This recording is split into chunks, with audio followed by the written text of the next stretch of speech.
তো ভাই লোক কেমন আছো তোমরা? আশা করছি ভালো আছো। আজকে আমি চলে এসেছি পোস্ট ম্যাচ অ্যানালিসিস নিয়ে।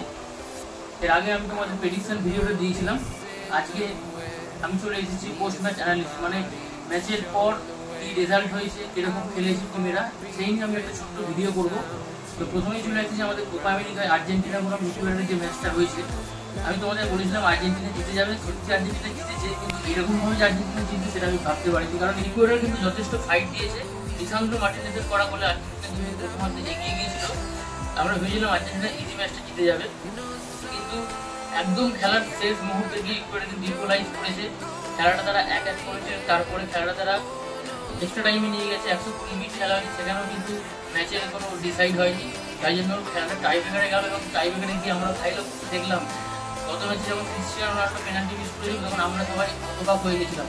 আর এবারে কিন্তু সেম লিওনেল মেসিও পেনাল্টি মিস করলো। তোমাদের একটা কথা বলে রাখি, রোনাল্ডো মেসি এরা কিন্তু মানুষ, এরা কিন্তু মানুষই, কারণ এরা পেনাল্টি মিস করবে এটা আমরা ভাবতে অবাক লাগে ঠিকই, কিন্তু তারাও মানুষ, তারাও খেলছে, তারাও প্লেয়ার অ্যাজ ইন্ডিভিজুয়াল। তো তাদেরও পেনাল্টি মিস হয়। এটাই বলবো যে কিছু যারা এটা ভাবছে যে মেসি পেনাল্টি মিস করেছে, মেসিকে ট্রোল করবো, এটা একদম করো না। আমি রোনাল্ডো সাপোর্টার, কিন্তু আমি মেসিকে যথেষ্ট রেসপেক্ট করি, because they are two gods. আমরা যে খুব ভাগ্যবান, আমরা তাদের খেলা দেখতে পাচ্ছি। সো বাদ দাও ওসব কথা, মেন পয়েন্টে আছি আর্জেন্টিনা। তারপরে আর একজনের কথা না বললেই নয়, মার্টিনেজ। বিশ্বকাপে আমরা দেখেছিলাম, কোপা আমেরিকাতে আগের বছর দেখেছিলাম, এবছরও সেম দেখলাম। দুটো অসাধারণ পেনাল্টি সেভ করে সে কিন্তু আর্জেন্টিনাকে তুলে দিল সেমিফাইনালে। 4-2 গোলে আর্জেন্টিনা কিন্তু টাই ব্রেকারে ম্যাচটি জিতে গেছে, আর আর্জেন্টিনা কোয়ালিফাই করলো সেমিফাইনালে। তো এবার আসি ইউরোকাপের দিকে। ফার্স্ট কোয়ার্টার ফাইনাল খেলায় মুখোমুখি হয়েছিল জার্মানি এবং স্পেন। দুটোই কিন্তু খুব ব্যালেন্স দল ছিল। আমি বলেছিলাম এই ম্যাচটা খুব ফাইট হবে, হাড্ডাহাড্ডি ম্যাচ হবে, হয়তো 120 মিনিটও ম্যাচটা হতে পারে।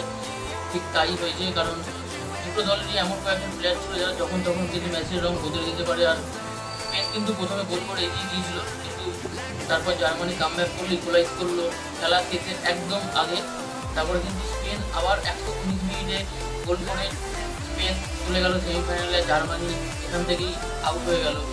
ম্যাচটা কিন্তু খুব খুব নেক টু নেক ম্যাচ হয়েছে। খুব মানে কাকে ছেড়ে কার কথা বলবো, সবাই খুব ভালো খেলেছে এই ম্যাচের মধ্যে।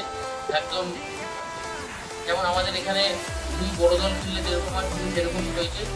স্পেন তিন টাকা কিন্তু এখন স্পেনের মধ্যে নেই, ঠিক আছে, কিন্তু তারা কিন্তু তার দল অনেক সংগঠনমূলকভাবে খেলেছে। তাদের যে ইয়ং স্কোয়াড রয়েছে তারা দেখিয়ে দিয়েছে তারা যে কোনো টিমকে যে কোনো পরিস্থিতিতেই বিট করার ক্ষমতা রাখে। কারণ জার্মানি কিন্তু তাদের হোস্ট ছিল, জার্মানি কিন্তু ঘরের মাঠে খেলেছিল, তাদের অনেক সমর্থক ছিল। সেই ঘরের মাঠে কিন্তু জার্মানিকে হারানো চারটিখানি ব্যাপার না, কিন্তু স্পেন সেটা করে দেখিয়েছে। তার জন্য স্পেনের কোচকে এবং তার টিমকে খুব মিস জানাতে হয়। Spain go through into semifinal and Germany knocked out. Hard luck for Germany. তবে স্পেন সেমিফাইনালে গেছে, কিন্তু স্পেন কিন্তু সেমিফাইনালে তাদের একজন মূল্যবান প্লেয়ার কিন্তু মিস করবে, হচ্ছে কারাবাহাল। কারণ গত ম্যাচে কারাবাহাল সেন্টার অফ হয়েছে, রেড কার্ড খেয়েছে, এটা একটা ফ্যাক্টর করতে পারে, কিন্তু সেটা পরের ব্যাপার। স্পেন সেমিফাইনালে গেছে, তার জন্য অনেক congratulation for Spain and hard luck for Germany. Second quarter final খেলায় মুখোমুখি হয়েছিল বিটুইন 2 and 6 বলতে পারি আমরা, ফ্রান্স এবং পর্তুগাল। খেলা শুরু হওয়ার মানে টানেল দিয়ে যখন তারা আসছিল, তাদের দুজনকে দেখে মনে হচ্ছিল সত্যি একজন দুটো আর শিখত। এই ম্যাচে কিন্তু মুখোমুখি হয়েছিল দুই হেভিওয়েট দল। এর মধ্যে কিন্তু যে কোনো একটা দল এবছর ইউরোকাপের চ্যাম্পিয়ন হতেই পারে। প্রথমে যখন খেলাটা শুরু হয়েছিল, খেলা কিন্তু দুটো দলই কিন্তু খুব আস্তে, মানে সেরকমভাবে একটা অ্যাটাকে শুরু করেনি, কারণ তারা দেখছিল অপোনেন্টকে ঘুরছিল কখন অ্যাটাকে আসবে, আমরা কাউন্টার অ্যাটাকে গোল করবো। এই ম্যাচে ক্রিস্টিয়ানো রোনাল্ডো বল পায়নি তা না, বল পেয়েছে। ক্রিস্টিয়ানো রোনাল্ডো একটা ওপেন সিটার মিস করেছে। আমরা সবাই জানি 2 বছর আগে 3 বছর আগে যদি রোনাল্ডো থাকতো, রোনাল্ডো এখান থেকে গোলটা করতে পারতো, কিন্তু এখন কিন্তু রোনাল্ডো সে অবস্থায় নেই। একটা ওপেন সিটার রোনাল্ডো মিস করেছে। এছাড়া ফ্রান্সও কিন্তু ফার্স্ট হাফে বেশ কয়েকটা চান্স পেয়েছে, কিন্তু ডিয়েগো কোস্তা বেশ কয়েকবার সেভ করেছে। পর্তুগালও চান্স পায়নি, পর্তুগালও চান্স পেয়েছিল, তারাও মিস করেছে। খেলাটা কিন্তু 90 মিনিট অব্দি কোনো মীমাংসা হয়নি, খেলাটা কিন্তু 120 মিনিট অব্দি গড়িয়েছে। এখানে আমি বলবো কালকে পর্তুগালের কোচ একটা রবার্টো মার্টিনেজ একটা এখানে একটু করে ভুল করে দিয়েছে আমার পার্সোনালি মতে। কারণ ব্রুনো ফার্নান্ডেজ কিন্তু কালকে অনেক তাড়াতাড়ি তুলে নিয়েছে, মানে 90 মিনিটে খেলা সেই পারবে যার আগে কোনো বাংলাদেশকে কোচ তুলে নিয়েছে। এটা কেন করলো ওটা আমি বুঝতে পারছি না। তোমাদের একই মতামত থাকে যে কেন কোনো বাংলাদেশ তুলে, যে তোমরা কমেন্ট করে জানাতে পারো তোমাদের কি মতামত। তো তারপরে খেলা 120 মিনিট অব্দি গেছে, 120 মিনিটও কোনো মীমাংসা হয়নি, একদম 120 মিনিটের পর্তুগাল কিন্তু একটা চান্স পেয়েছিল ভালো, সেই শটটাও কিন্তু ভালোভাবে সেভ করে দিয়েছে। আর তারপর খেলা যখন 120 মিনিটে গেল আমরা সবাই দেখলাম ফ্রান্স কিন্তু 5টা পেনাল্টি মোটামুটি 5টাতেই গোল করলো। আর আমাদের যদি পর্তুগালের কথা বলতে রোনাল্ডো কিন্তু প্রথমটা গোল করলো, বার্নার্ডো সিলভাও গোল করলো, কিন্তু প্রবাবিলিটির শটটা সাইড বারে লেগে যাওয়ায় কিন্তু সেখানে ক্রিস্টিয়ানো রোনাল্ডোর সেই আশা এখানেই সুইচ অফ হয়ে গেল।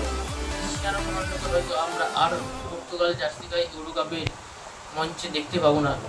Very sad moment for Cristiano Ronaldo and all fans. This is the last time যখন আমরা ক্রিস্টিয়ানো রোনাল্ডোকে দেখলাম পর্তুগালের জার্সি গায়ে ইউরো কাপের মঞ্চ থেকে মাথা নিচু করে চলে যাচ্ছে। কালকে ক্রিস্টিয়ানো রোনাল্ডো এবং পেপে, 41 বছরের পেপেও কিন্তু খুব ভালো খেলেছিল গোটা ম্যাচে, কিন্তু পেপেকেও লাস্টে কিন্তু আমরা চোখের জল ফেলতে দেখলাম। কারণ এই দুজন প্লেয়ারই গত 4টে ইউরো কাপ খেলেছে, গত 3টে বিশ্বকাপে ওরা খেলেছে, তার আগেও খেলেছে। এই দুজন মহা নায়ক বলতে পারেন। মানে পর্তুগাল যবে থেকে উঠেছে ততদিন ধরে আমরা এই পেপে আর রোনাল্ডোর চোখেই দেখে আসছি, তাদের দুজন কিন্তু মাথা নিচু করে কালকে যেতে দেখলাম। Very sad moment for all football লাভার। যারা ক্রিস্টিয়ানো রোনাল্ডোকে হেট করে তারাও কিন্তু কালকে অনেকের পোস্ট আমি দেখলাম ব্যক্তিগতভাবে, তারাও কিন্তু তাদের খুব খারাপ লেগেছে। Emotional moment for all football fan. তো এটাই তো ফুটবল, কেউ জিতবে কেউ হারবে, এই সব দুঃখ নিয়ে চলতে থাকে। তো congratulation two Spain and congratulations to France. These two teams are qualified for semi-final of Euro Cup 2024. তো ভিডিওটা যদি তোমাদের ভালো লেগে থাকে ভিডিওটাকে অবশ্যই লাইক করো, কমেন্ট করো আর বন্ধুদের সাথে শেয়ার করো। আর যারা চ্যানেলে নতুন সাবস্ক্রাইব করোনি তারা অবশ্যই চ্যানেলটি সাবস্ক্রাইব করে দিও। আর তোমাদের কি মতামত, তোমাদের কি যদি কিছু জানতে ইচ্ছা হয়, যদি কিছু তোমাদের বলতে ইচ্ছে তোমরা কমেন্ট করে জানাতে পারো। আবার দেখা হবে নতুন ভিডিওতে, ততদিন ভালো থাকো।